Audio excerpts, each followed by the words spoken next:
Hey, Fight fans, it's Michelle Joy Phelps, and I'm joined now with Hamzah Sheeraz. It's great to finally meet you. I know Ricky has always spoken so highly of you. How are you? How are you doing? How's it being back home? I'm very well. It's good to be back. I've had a good 4 months bonding with Ricky, so it's been good, and we're ready for Saturday night. So I was doing a bit of research on you, and I came across the fact that you were there an extended period. You weren't supposed to be there that long. What happened? So basically, my fight was meant to be in June, and then it got extended. So we ended up staying there for an extra 6 weeks.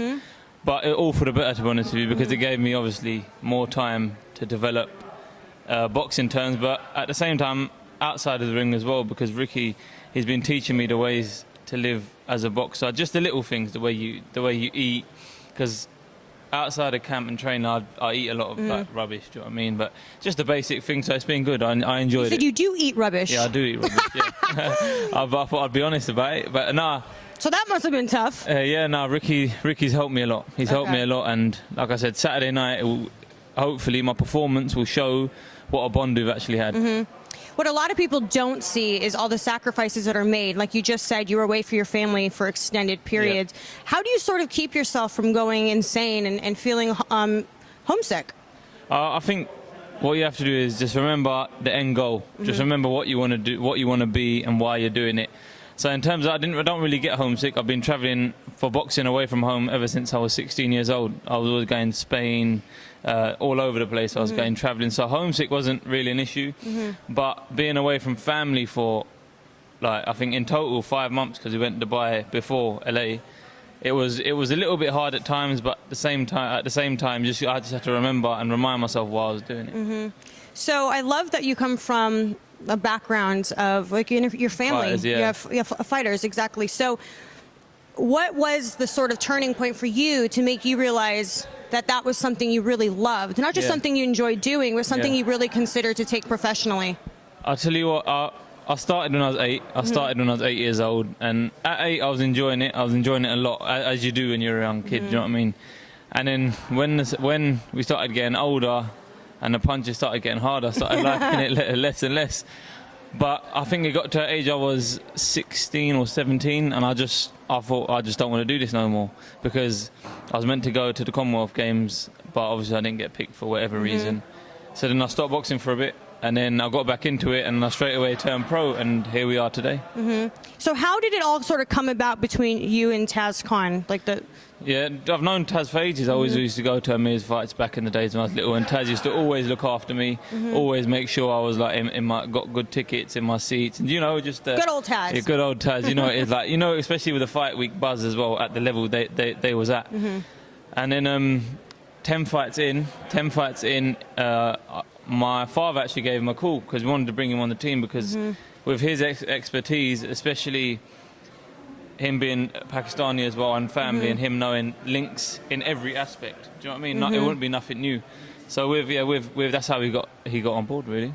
And then with Ricky Funez, so, because that's a bit like, I mean, he's all the way in LA. Los Angeles, California, and you're all the way over here. So sort of how did that come about? So basically, when he was here for the Fusi fight, I linked up with him via Taz. It was via Taz, and I thought nothing of it, to be honest with you. I thought nothing of the session. And then when I actually got there and I finished the session, I was like, it opened my eyes. Like that, what I learned in 45 minutes, I carried on in 3 fights before I got with Ricky, and then I sat down with Taz, and I said I want to make the move.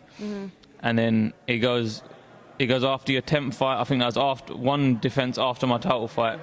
He goes, we'll make it happen, and he stays true to his words, and here we are. So finding a trainer is much like, in my opinion, it's like sort of finding a girlfriend, right? It really has to work. You have to really like each other, enjoy each other's company in order for it to really work. So what was it that you realized about Ricky that made you want to, build that relationship? I'll tell you what, I've been through a few coaches, to be honest with you. I'll be honest about it, I've been through a few coaches, and I thought, I'm going to stay with this guy long term, and it's going to work.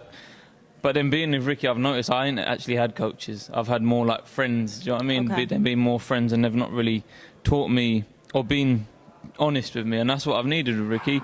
I'm not saying I'm a wild child or anything, but in terms of boxing, tough love. Exactly. In terms of boxing knowledge, it's what I needed. And is the goal to continue to go out to LA and continue the training camps there, or do you guys hope to at some point have maybe some camps this way? No, definitely, hopefully, well, God willing, all the camps will be out in LA, because I think, well, I know in terms of experience, the sparring and the training and the weather and everything out there is just what a boxer would want, really. So, yeah. What's been the sparring session that you've had in Los Angeles where you've learned the most? I'd say it'd been all of them, because when I first got there, I kind of got shocked, like, whoa, this is different to the UK, because it tried to take your head off, tried to kill you. And then, so every session I've been learning. Obviously, I had a few bad days, but I always come back from them. I always made sure I come back from them. And that's the main thing, right? Just learning. So we know that you have a fight in just a matter of what?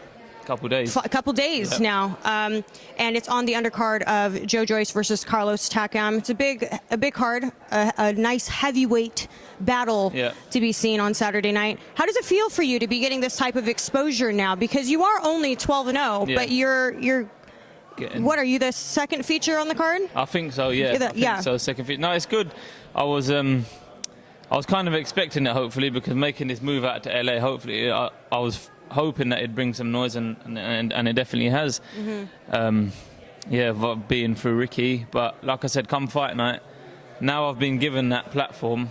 It's only right that I perform to the best of my ability, and at the same time entertain and, do you know what I mean, bring something new to the table. So what have you learned about Gurria? You know what, in all honesty, I ain't watched much. I ain't watched much of him. I let Ricky do all that. I've seen a little bit of him. He's a good boxer, mover, fighter, and hopefully, well, I know actually he's coming to win. It's his biggest opportunity that he's had. Do you know what I mean?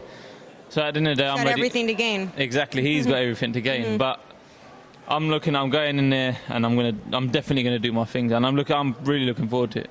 You're really tall for being a junior middleweight. And honest to God, you must tower most of the people that you spar with. Yep, I'm normally taller than everyone.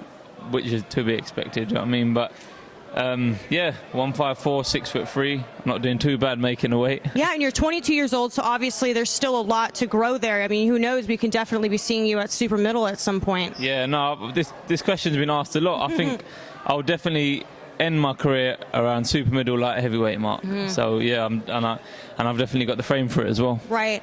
Domestically, is there a fight that you're really looking forward to, like a good domestic clash?